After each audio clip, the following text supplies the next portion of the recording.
ये ट्रेनिंग कराओ और मानदेय का प्रस्ताव प्रस्तुत करके बड़ा समारोह करके इन लोगों के मानदेय को अभी से प्रारंभ करिए, जिससे शीघ्र इनको मानदेय प्रारंभ हो। सम्मानजनक मानदेय मिलना चाहिए। सम्मानजनक मतलब न्यूनतम मानदेय की गारंटी मिलनी चाहिए।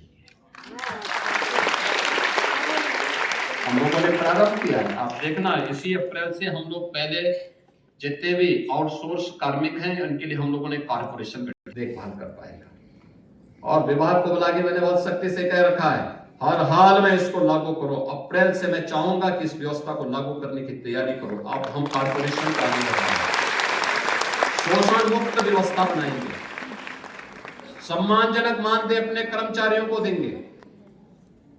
जो प्रदेश के हित में काम करेगा, प्रदेश के बचपन को संवारेगा, प्रदेश के विकास में भागीदार बनेगा, राज्य सरकार उसके साथ खड़ी होगी, उसको सम्मानजनक जीवन जीने के लिए आगे बढ़ने का अधिकार देगी। और इसके लिए मैं आप सभी आंगनबाड़ी कार्यकर्ती बहनों से कहूंगा, एक बड़ी जिम्मेदारी आपके ऊपर है।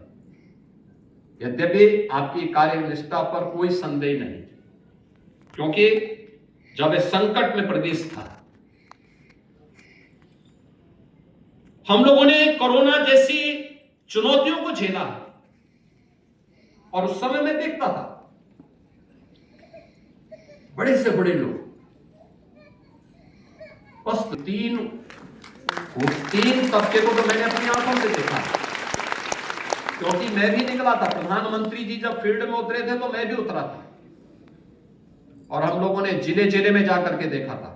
मैं किसी भी गांव में जाता था, क्योंकि अक्सर होता है कि हम मुझे दिखाई देती थी स्क्रीनिंग करती थी। तो ये चुनौती का मुकाबला उस समय आप लोगों ने किया है, उसके कारण सरकार के मन में भी है कि नहीं, इनको उसी प्रकार से सम्मान भी मिलना चाहिए, आगे बढ़ना चाहिए, प्रक्रिया आगे बढ़नी चाहिए। और आज इसलिए स्मार्टफोन आपको उपलब्ध करवाया गया है।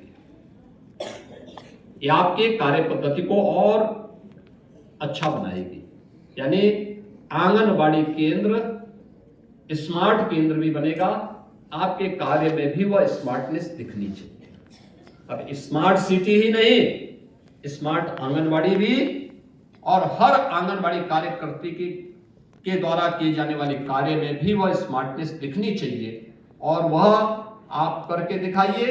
बाकी सरकार आपके पास इस कार्यक्रम को लेकर के आगे बढ़ रही है, और मुझे लगता है बहुत शीघ्र इसके एक बड़े समारोह के साथ हम इस कार्यक्रम को आगे बढ़ाएंगे। इस विश्वास के साथ मैं आज के इस अवसर पर आपको पूरे प्रदेश भर की सभी आंगनबाड़ी कार्यकर्ती बहनों को, सहायिकाओं को, और इस विभाग से जुड़े हुए सभी अन्य पदाधिकारियों को मैं हृदय से अपनी शुभकामना देता हूं। इस पूरे अभियान को सफलतापूर्वक आगे बढ़ाने के लिए महिला और बाल विकास विभाग को हृदय से धन्यवाद देता हूं। बहुत बहुत धन्यवाद।